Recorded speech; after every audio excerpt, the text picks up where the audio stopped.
something pretty special today. Could it be the most expensive wedge you've ever held? I'm sure that's the case. Oh, it definitely is. I'm too scared to even touch it, to be honest with you. But what is it? It's PXG. Oh, look at that. It's called Sugar Daddy. Sugar Daddy. 0311.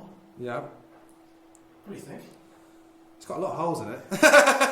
Hasn't it? I quite like it. Looks pretty aggressive. PXG are obviously known for expensive golf equipment. Yeah. Yeah.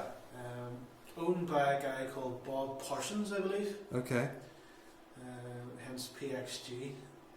Yeah, so this this wedge retails at what? $399 or something ridiculous. £3, I think. 399 sterling.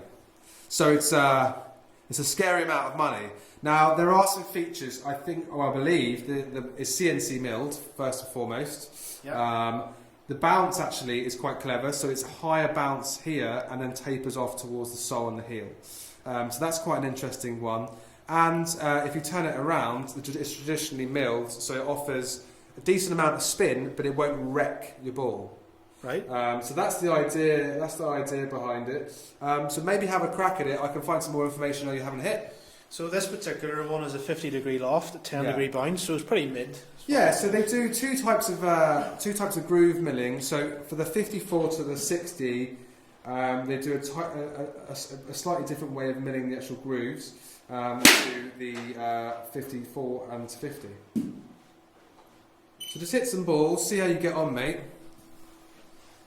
While you're hitting some balls, I'll find some bit more information about it.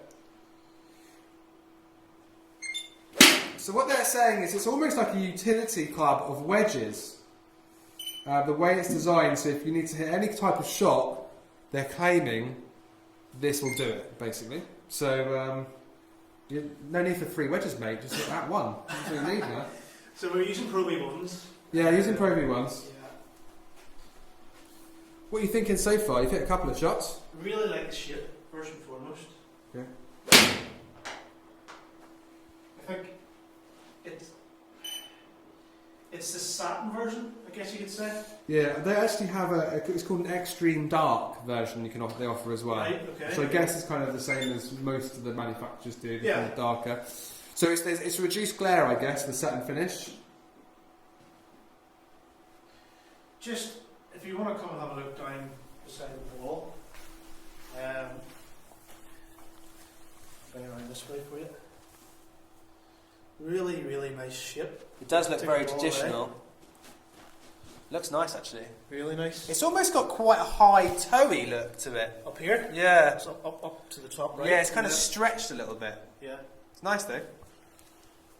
It's lovely. It really is nice. Whenever I got a hold of it, it's one of those wedges that you sort of pick up and you just instantly like the look of it. Yeah. You know, the shape. Yeah.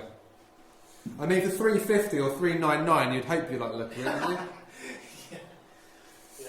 Yeah, so it says traditional grooves on stronger lofted golf wedges, which is 4 to 652. Now you're using a 50. Yeah. And it produces the ideal amount of spin while balancing golf ball durability, which is quite important. You know, you don't want to be wrecking balls every round. No. So I get why they're doing that.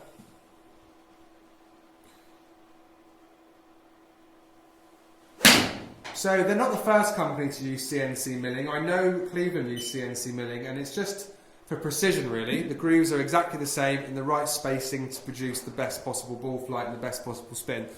So that's not groundbreaking, but it does look very nice, to be fair.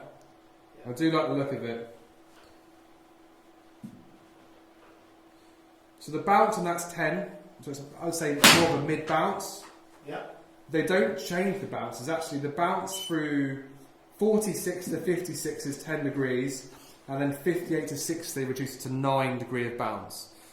With the Clevelands, you can change, and the Vokeys, you can change the bounce to what you prefer. So they're not specialising it in that respect. You're not going to be able to fit it. It is what it is, but it does look pretty glorious, mate. What are you thinking? How's the feel off the face?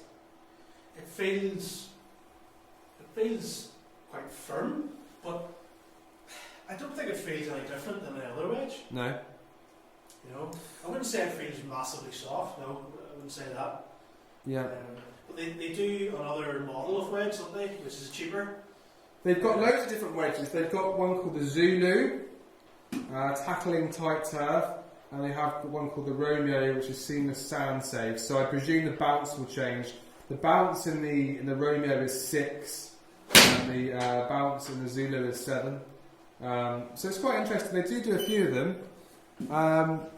You have to remember these guys aren't wedge specialists. They are irons. They do sets. You know, they do irons and drivers and stuff like that. So Yeah. I'm not expecting them to do as much research into it as Cleveland have or Vokey. So at $399, $350, whatever the price is, like, what's that going to buy you? A really nice looking iron, nice looking wedge. Like you could buy a wedge and just get Sugar Daddy stamped on it. Yeah, that could be a new Is that what you do anyway? No? That's a new nickname, I reckon. I think we're done. For you? No, I think that's it. That's it. That's it. You hit the nail on the head. Look, it looks really cool. Are the numbers different? The spin's kind of it's pretty high. Yeah. Your carry's about the same as where you should be. For a gap wedge, for me, that's pretty much where it should be. 110. Yeah. 11,000. 12. Yeah. 11.6. 11.5, so 11,500. It's pretty high, but it's not crazy high. It's probably where you want it to be. Tight dispersion as usual, but I think you hit the nail on the head. You could buy one of those, or buy 3 Vokeys or 3 Clevelands for the similar amount of money. Yeah. And you can get fitted with those because the bounces you can change as and when. So, like, is this the most expensive wedge in the world? Potentially, is it worth the money? Probably not. That's what I think anyway. $399 might be cheap for some people. That's it. If you've got the money in the bag, and do you know what? If you've got a set of irons, like PXG and a full set, you may just think, why not? Let's just go for it. But so what we'll do, another video, we'll have a look at the other models that you do in the wedge. yeah, And then we'll compare this up to the likes of the Cleveland that we've got. yeah, nice. Sounds good. And see how it fares. Awesome. Cheers.